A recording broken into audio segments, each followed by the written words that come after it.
السلام علیکم۔ محمد اشفاق آپ کو بتائے گا کہ ملک زمان کھوکھر نے انبیاء علیہ السلام کی گستاخیاں کس قدر کی ہیں۔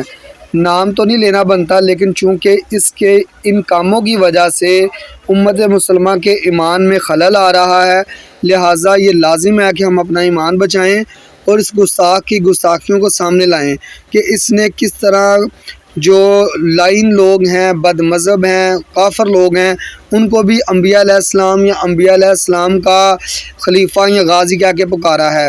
صفحہ نمبر 99 پہ یہ لکھتا ہے کہ مقناطیس، کہ اس نے نبی اور نبیوں کی نسبتوں میں مقناطیس نام بھی رکھا ہوا ہے۔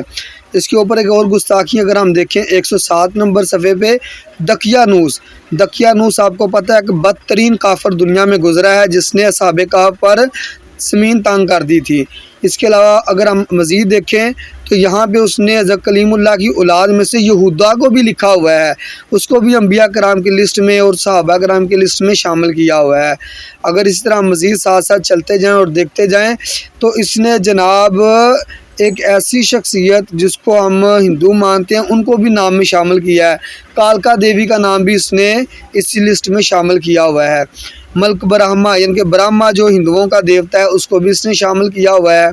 اگر ہم بار بار اس کی کتاب کو غور سے دیکھیں تو ہمیں بے شمار نام ملتے ہیں، یہاں تک کہ یہودا نام کی وضاحت ہمیں مل جاتی ہے کہ اس نے یہودا کو بھی انہی نیک لوگوں میں شامل کیا ہوا ہے۔ اور مزید ہم دیکھتے ہیں اور ہم دیکھ رہے ہیں کہ عاد اور عود ایسی قومیں جو دنیا میں جن کو عذاب ملا ہے ان کو بھی اس نے شامل کیا ہے۔